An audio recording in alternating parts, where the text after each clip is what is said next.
पंडित दीनदयाल उपाध्याय की आज पुण्यतिथि है और सीएम योगी आदित्यनाथ ने उन्हें नमन किया और क्या कुछ वो कह रहे सुनाते हैं आपको। शर्मा जी प्रदेश सरकार के पूर्व मंत्री और माननीय विधायक श्री आशुतोष टंडन जी, प्रदेश महामंत्री श्री गोविंद नारायण शुक्ल जी, माननीय विधायकगण श्री नीरज बोरा जी, श्री राजेश्वर सिंह जी, श्री रामचंद्र प्रधान जी, श्री योगेश शुक्ला जी, श्री अवनीश सिंह जी, निवर्तमान मेयर श्रीमती संयुक्ता भाटिया जी, भारतीय जनता पार्टी के हमारे पदाधिकारीगण श्री मोहसिन रजा जी, सुरेश तिवारी जी, अमित वाल्मीकि जी, श्री प्रकाश पाल जी, शंकर लाल लोधी जी, आज के इस कार्यक्रम में उपस्थित भारतीय जनता पार्टी के सभी पदाधिकारी और उपस्थित कार्यकर्ता भाइयों बहनों,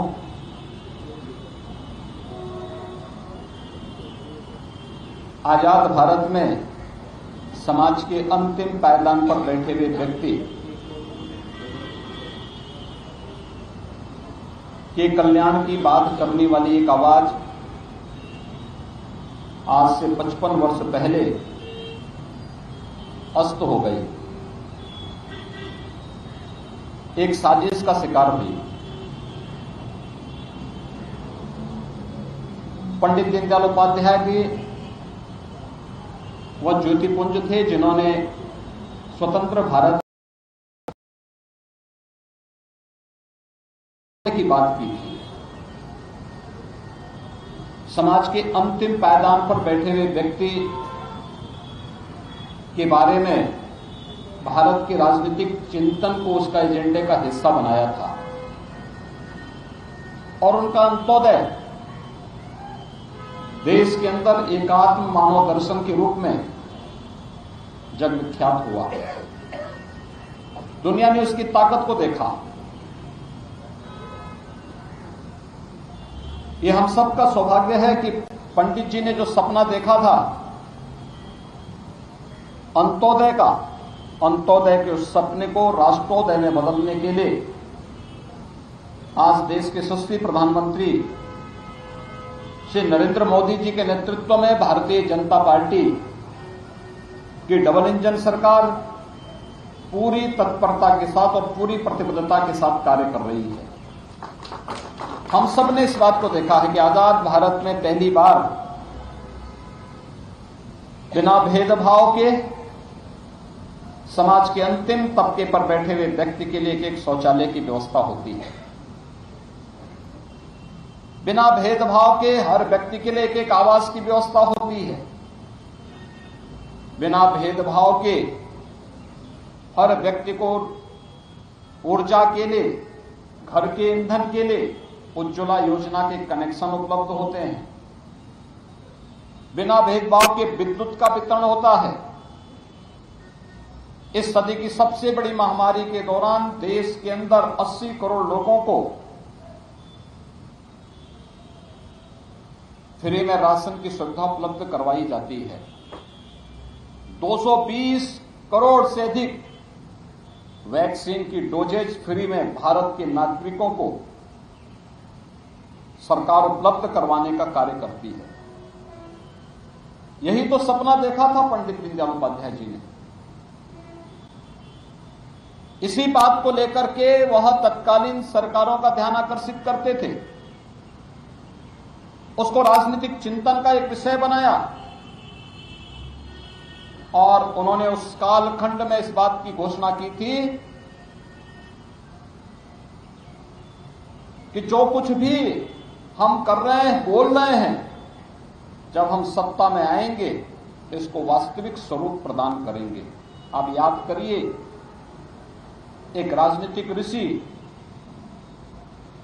45 वर्ष पहले, 50 वर्ष पहले एक चिंतन देता हो और उसको आकार लेने में 5 दशक लगते हो, लेकिन वह सपना साकार होता है। यही महापुरुषों का वास्तविक स्वरूप होता है।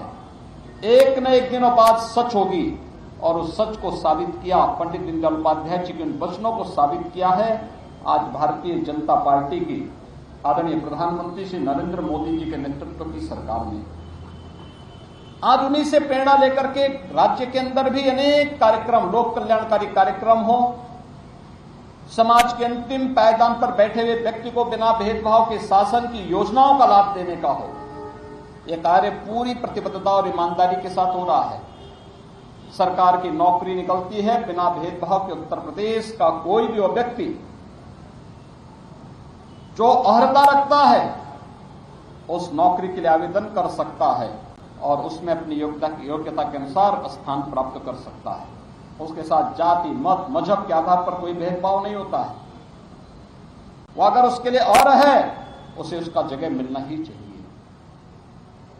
कोरोना जैसी महामारी के दौरान जब दुनिया पस्त थी, कुछ तय नहीं कर पा रही थी क्या होगा, तो फ्री में राशन उपलब्ध कराया जा रहा था। इससे पहले की सदी में आई हुई महामारी, इस बात का उदाहरण हम सबके सामने है। कैसे महामारी आती थी, अपने तमाम निर्दोष लोगों को मार करके लेके जाती थी और बीमारी अगर समाप्त भी हो गई, प्रकृति की कृपा से समाप्त भी हो गई, तो अपने साथ बाद में भूखमरी की एक नई बीमारी देकर के जाती थी। पहली बार वह महामारी पर भी प्रभावी नियंत्रण होता है और महामारी के साथ साथ भूखमरी से भी लोगों को बचाया जाता है। फ्री में राशन देकर के लोगों के कल्याण का कार्य किया जाता है। यही पंडित दीनदयाल उपाध्याय जी का सपना था। उस सपने को साकार कर रही है डबल इंजन की सरकार। पंडित दीनदयाल उपाध्याय जी उसके प्रेरणा थे, उसके प्रणेता थे और उनकी उस प्रेरणा को आम जन तक पहुंचाने के लिए भारतीय जनता पार्टी के कोटि कोटि कार्यकर्ता अहर्निश भाव के साथ कार्य करते हैं। याद करिए, अगर ये चिंतन अन्य राजनीतिक दलों में होता तो कोरोना जैसी महामारी के दौरान जब हर व्यक्ति अपने को बचाव कर रहा था, तब भारतीय जनता पार्टी सेवा ही संगठन है का मंत्र नहीं देती। ये सेवा ही संगठन है, यह मंत्र अगर भारतीय जनता पार्टी और प्रधानमंत्री मोदी जी, माननीय नड्डा जी अगर भारतीय जनता पार्टी के कार्यकर्ता को देते हैं, तो इसके पीछे की हेतु मंशा एक ही है कि हमारे लिए पहले देश की जनता जनार्दन, ये हमारे लिए सब कुछ है और उसके लिए कार्य करना। हमारा व्यक्तिगत कोई अस्तित्व नहीं, अपने व्यक्तिगत हित अहित की चिंता के बगैर अपने प्राणों की बाजी लगा करके भी अगर हम समाज के किसी व्यक्ति के जीवन को त्राण दे सकते हैं, उसको बचाने में योगदान दे सकते हैं, तो हम देंगे। भारतीय जनता पार्टी ने सेवा ही संगठन का ये मंत्र उस कालखंड में देकर के देश के अंदर राजनीतिक विश्वास को भरने का काम किया था। अन्य राजनीतिक दल में प्रेरणा क्यों नहीं आई? क्योंकि उनकी चिंतन की धारा वो है ही नहीं। उनकी चिंतन की धारा का आधार गरीब नहीं है, कॉमन मैन नहीं है। उनके चिंतन की धारा का आधार समाज के अंतिम पायदान पर बैठा हुआ व्यक्ति नहीं है और यही कारण है कि वे लोग उस दिशा में सोच भी नहीं सकते। इसलिए भाइयों बहनों, आज जब हम यहां पर पंडित दीनदयाल उपाध्याय जी की इस पावन जयंती के साथ पावन पुण्यतिथि के अवसर पर यहां पर एकत्र हुए हैं, इस अवसर पर ऐसे महापुरुषों का स्मरण और उनके आदर्श हम सबके लिए एक नई प्रेरणा के बिंदु बनेंगे। मैं इस अवसर पर महानगर भारतीय जनता पार्टी को धन्यवाद देता हूं कि उन्होंने यहां पर आज हम सबको इस कार्यक्रम के साथ जुड़ करके पंडित जी को स्मरण करने का एक अवसर दिया है। मैं इस अवसर पर राज्य शासन की ओर से, प्रदेशवासियों की ओर से पंडित दीनदयाल उपाध्याय जी के श्री चरणों में नमन करते हुए, उनकी स्मृतियों को प्रणाम करते हुए अपनी विनम्र श्रद्धांजलि अर्पित करता हूं। जय हिंद। तो अभी आपने सीएम योगी आदित्यनाथ को सुना है। यहाँ पर कई बड़ी बातें की गई हैं। पीएम मोदी ने पंडित दीनदयाल उपाध्याय का सपना पूरा किया है, उसके साथ ही बिना भेदभाव के सभी वर्गों का विकास हो रहा है, बिना भेदभाव के सभी को आवास मिल रहा है। पंडित दीनदयाल उपाध्याय ने नया एजेंडा दिया, एजेंडे में सभी वर्गों को शामिल किया गया।